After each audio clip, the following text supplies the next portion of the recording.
terjadi pada tanggal berapa? Adik-adik. Nah, ambilnya apa cik ah? Ambil paket lah. 27 Rajab. Yan. Gila.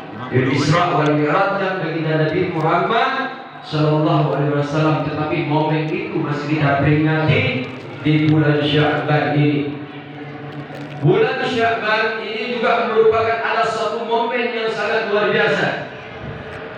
Dari sekian banyak ayat-ayat yang diturunkan Allah Subhanahu wa taala melalui malaikat Jibril, tapi ada satu ayat khusus dari surah Al-Ahzab yang Allah turunkan, Allah Subhanahu wa taala turunkan kepada Nabi Muhammad sallallahu alaihi wasallam.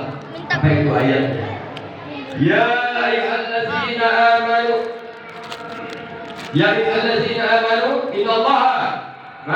innallaha wa malaikatahu yusalluna 'alan nabi, ya ayyuhalladzina amanu sallu 'alaihi wa sallimu taslima. Ini surah Al-Ahzab. Ini ayatnya turun pada bulan Sya'ban, yang mana Allah Subhanahu wa taala mengatakan, menegaskan, innallaha wa malaikatahu yusalluna 'alan nabi, sesungguhnya Allah dan para malaikatnya berselawat kepada Nabi Muhammad. Ya ayyuhalladzina amanu, wahai orang-orang yang beriman, sallu alaihi wa sallimu taslima, ucapkanlah salam penghormatan kepada Nabi Muhammad dengan salam penghormatan kepada Nabi Muhammad sallallahu alaihi wasallam. Jadi saya kisah sedikit tentang bagaimana orang yang mengamalkan salawat kepada baginda Nabi Muhammad SAW.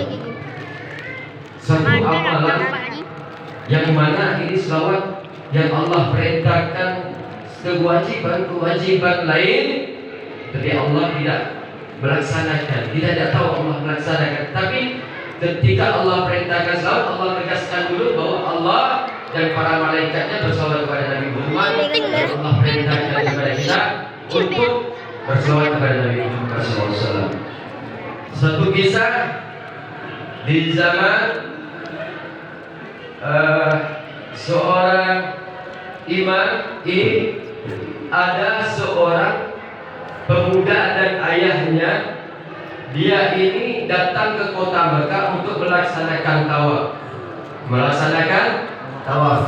Tapi sebelum dia melaksanakan tawaf ini pemuda ini dia mampir dulu ke rumah salah satu kerabatnya. Jadi ketika dia ini bertawaf, ya, dia hanya mengucapkan Allahumma salli ala Sayyidina Muhammad wa ala ali Sayyidina Muhammad. Jadi ditegurkan oleh seorang imam, wahai pemuda, engkau telah meninggalkan tasbih, engkau telah meninggalkan tahmid, engkau telah meninggalkan takbir dan tahlil, sehingga engkau hanya membaca yang aku dengar di belakang engkau hanya membaca salawat pada baginda Nabi Muhammad SAW. Wahai orang tua, dia mengatakan, sehingga seandainya bukan karena engkau orang yang terkenal di kota ini, saya tidak akan ceritakan kepada engkau. Apa cerita yang kau alami sehingga engkau membaca salawat kepada Nabi Muhammad SAW? Ketika aku datang ke ini untuk bertawaf sehingga suatu tempat, kata dia, lalu di situ ayahku tiba-tiba jatuh sakit. Ketika ayahku jatuh sakit, lalu ayahku ini wafat dan meninggal. Di saat kritisnya dia meninggal, ayahku ini. Lalu aku lihat wajah ayahku ini hitam, seluruh tubuhnya hitam. Akhirnya aku menangis. Sehingga ketika aku menangis dan aku tertidur, ketika aku tertidur, aku bermimpi ada seseorang yang wajahnya sangat tampan yang baru pernah aku lihat, memakai jubah, baunya harum, wangi dan sangat luar biasa.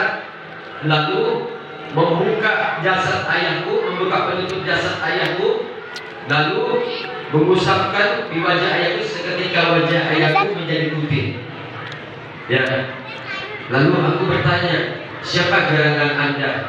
Wahai orang yang wajahnya bercahaya dan pemuda ini, apakah engkau tidak mengenal aku? Tidak. Aku adalah Nabi Muhammad SAW. Ternyata baginda Nabi Muhammad. Jadi ditanya, apa wahai baginda Rasulullah SAW ini bertanya dalam mimpi. Jadi bukan cerita hafal yang dikatakan ini cerita benar, ini ceritanya.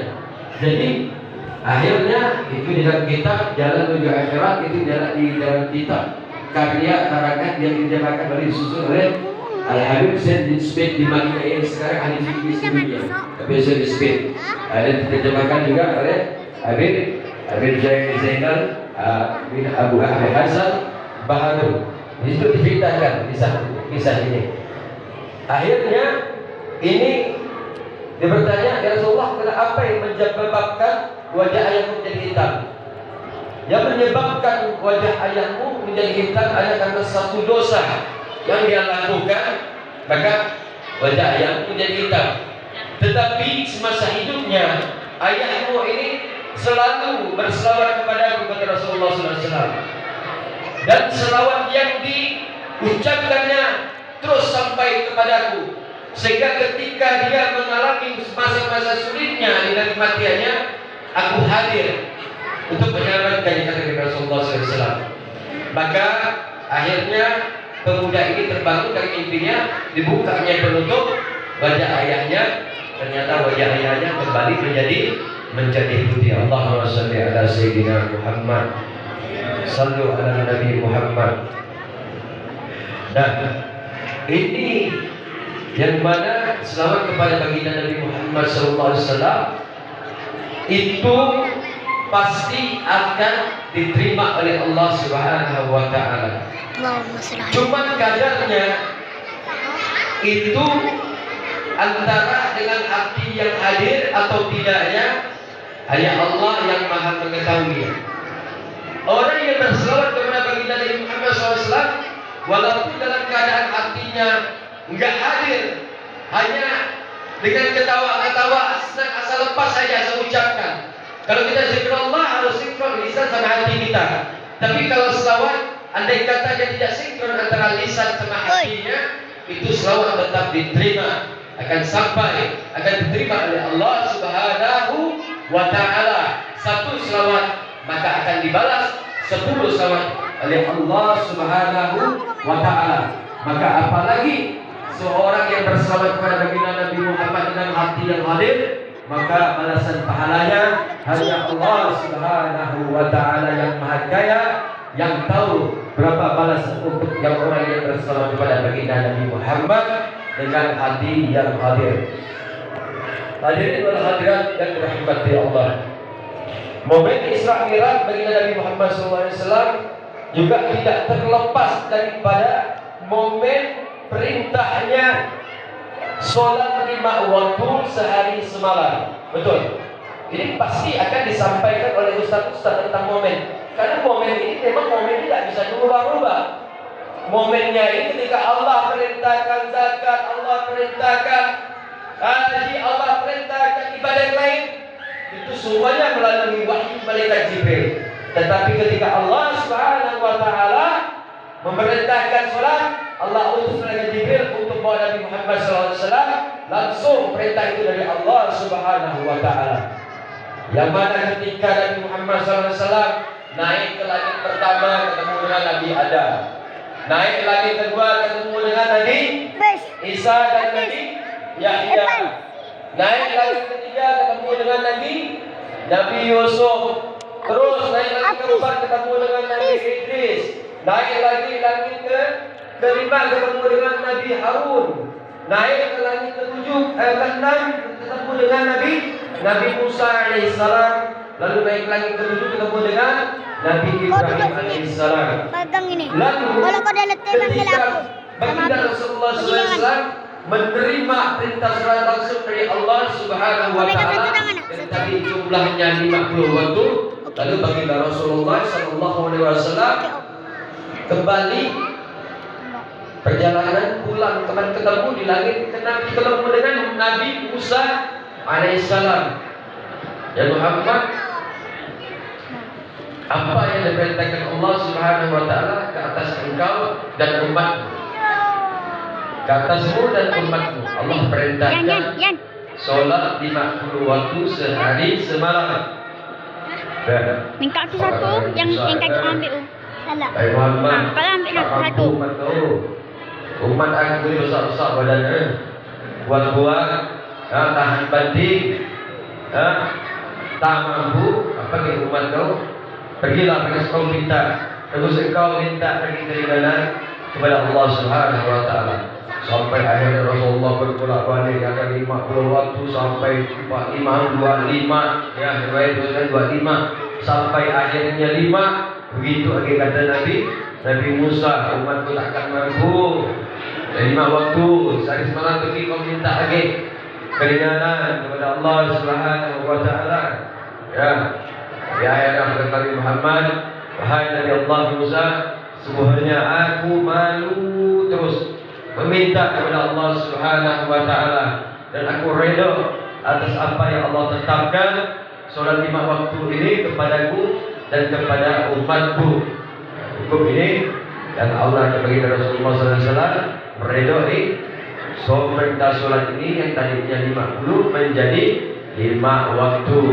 Dah. Jadi kalau 5 waktu kita masih lagi sulit untuk mengerjakannya, sulit lagi untuk sholat berjamaah, itu sangat luar biasa keterlaluan. Ya, ini saat akhirat, tengok banyak kosong ya, banyak kosong ni. Letih kali kan kemarin tanggal 12 ya. Mungkin banyak letih kali, ada demam, ada sakit ya. Mungkin ada banyak letih kemarin tanggal 12 kali. Tengoklah berapa banyak anak kecil. Saya tengok kemarin tanggal 12 kemarin ibu buka pun ibu bagi guru bawa anak. Luar biasa. Ini saya tegaskan, ini namanya orang tua merusak akidah anak. Udah akidah dia rosak, akidah anak dia rosak. Betul tidak? Terus saya sampaikan, berdosa seorang penceramah tidak menyampaikan dosa yang paling besar adalah orang syirik, musyrik, menyekutukan Allah dengan sesuatu. Ingat, Rasulullah SAW ketika Fathul Makkah, 360 berhala yang pertama disuruh hancurkan oleh baginda Nabi Muhammad SAW. Apa itu berhala? Sesuatu bentuk, baik itu binatang, patung yang tidak berroh, dibuat oleh tangan manusia, dijadi sesembahan manusia. Maka siapa yang meyakini sesuatu yang dibuat oleh manusia itu bisa mendatangkan manfaat atau mudarat, maka dia telah kufur, dia telah kafir. Maka kalau orang sudah kafir, maka dia mati tidak perlu disolatkan. Jadi apabila Anda memasukkan satu patung ke dalam rumah Anda, demi Allah, maka malaikat rahmat tidak akan pernah naik ke dalam rumah. Ini saya lihat ibu-ibu pakai kerudung membelikan anaknya sesembahan. Saya tidak menceritakan masalah agama lain, tidak. Saya menceritakan tentang umat Islam, bagaimana jangan sampai mengikuti, berpartisipasi dalam satu ini apa namanya, ritual agama yang dibungkus dengan budaya. Kalau mau cerita budaya, man tashabbaha biqaumin fahuwa minhum. Siapa yang mengikuti suatu kaum, maka dia termasuk kaum tersebut. Mengikuti satu kaum ini bukan mengikuti dari segi agama, bukan, tidak. Contoh misalnya kemarin tanggal 14, orang-orang memperingati, orang-orang di luar Islam memperingati hari Palestina, betul tidak? Apabila ada umat Islam memperingati hari Valentine, dia merayakan, dia mati pada malam itu, maka dia mati dalam keadaan kufur. Apabila ada umat Islam yang memegang sesembahan orang lain, budaya orang lain, dia mati dalam keadaan bersenang-senang dalam kebudayaan tersebut, maka dia mati dalam keadaan kafir. Man tashabbaha biqaumin fahuwa minhum. Kita harus sampaikan. Kenapa kita harus sampaikan? Rasulullah SAW mengatakan, man ra'a minkum munkaran falyughayyirhu biyadihi, fa illam yastati fa bi lisanihi, fa illam yastati fa bi qalbihi, wa dzalika adaful iman. Siapa yang melihat suatu kemungkaran, hendaknya dia rubah dengan tangannya.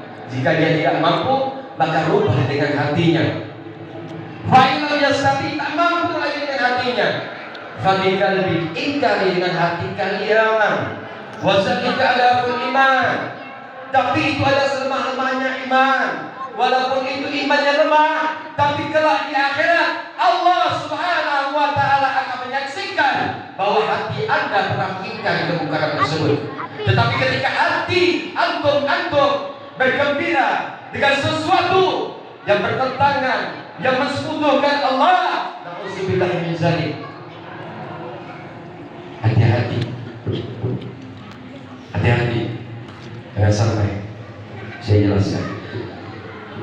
Ini bukan ikut keyakinan lain. Antum ibadah. Antum ada orang jarang ibadah, ya, jarang ibadah, jarang sholat.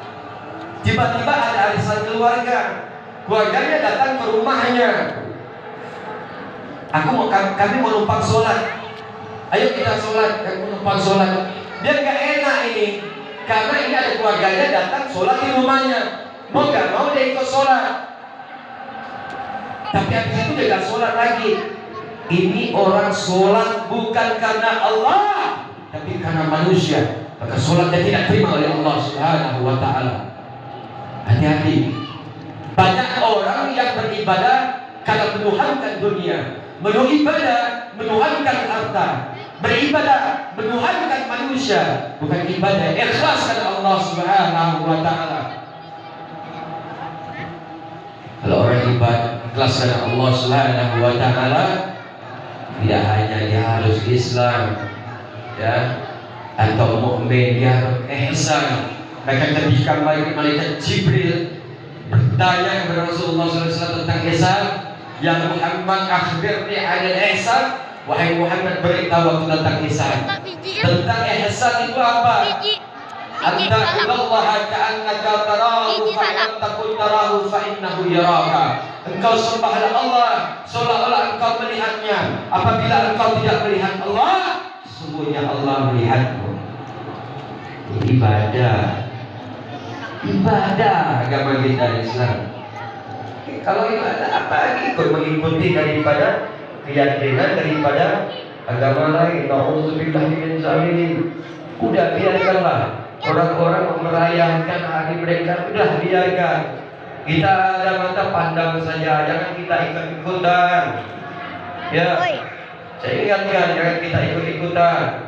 Hati-hati apabila Anda ikut-ikutan dalam hal-hal yang berbau ritual, berbau berbeda dengan keyakinan umat Islam dan mensekutukan Allah, maka Anda mati dalam keadaan kafir. Maka siapa yang mati dalam keadaan kafir, haram bagi kita untuk mensolatkannya. Nauzubillahi min dzalik. Apalagi kita ini sebentar lagi memasuki bulan Ramadan, Syahrul Quran. Berkata Allah Subhanahu wa ta'ala, Syahrul Ramadan allazi unzila fil Quran hudan linasi wa bainatin minal huda wal furqan. Bulan Ramadan itu adalah bulan yang diturunkannya Al-Quran, hudan linnas, sebagai petunjuk bagi manusia, wa bainatin minal huda wal furqan. Hudan linnasi wa bainatin minal huda wal furqan, yaitu sebagai petunjuk bagi manusia, yang mana Al-Quran itu adalah sebagai pembatas antara hak dan batil. Hak ya hak, batil ya batil. halal ya halal, haram ya haram. Enggak bisa ditawar menawar, halal dijadikan haram, haram dijadikan halal. Rasulullah tegaskan, innal halalan bayyin wa innal harama bayyin wa bainahuma amurun mutasyabihat. Sungguhnya yang halal, yang baik itu jelas, yang halal itu jelas, yang haram itu jelas. Di antara kedua perkara itu ada perkara yang sama subhan. La ya'lamuna katsirun minan nas. Yang banyak tidak diketahui manusia. Kenapa manusia tidak mengetahuinya? Karena kebodohannya tidak mau menuntut ilmu, karena kebodohan tidak mau bertanya kepada orang-orang yang berilmu. Baitul ilm faridatun 'ala kulli muslim. Menuntut ilmu itu wajib bagi setiap muslim. Jangan kau mengatakan kau mengikuti sesuatu, kau mengatakan karena kau tidak tahu, tidak bisa. Kau harus bertanya kepada ulama, orang yang memahami ilmu, memahami Quran, memahami hadis. Ini boleh atau tidak? Halal jelas, haram jelas. Layak lalu Kau gini habis pegang yang banyak tidak diketahui oleh manusia. Wa man waqa'a fi syubhat waqa'a fil haram, kata Rasulullah. Maka siapa yang masuk dalam perkara syubhat, maka dia masuk perkara yang haram. Siapa yang masuk dalam perkara haram, artinya dia masuk ke dalam perkara mungkar. Siapa yang masuk ke dalam perkara mungkar, artinya dia akan pernah bermaksiat kepada Allah. Siapa yang bermaksiat kepada Allah, maka balasan adalah neraka jahanam.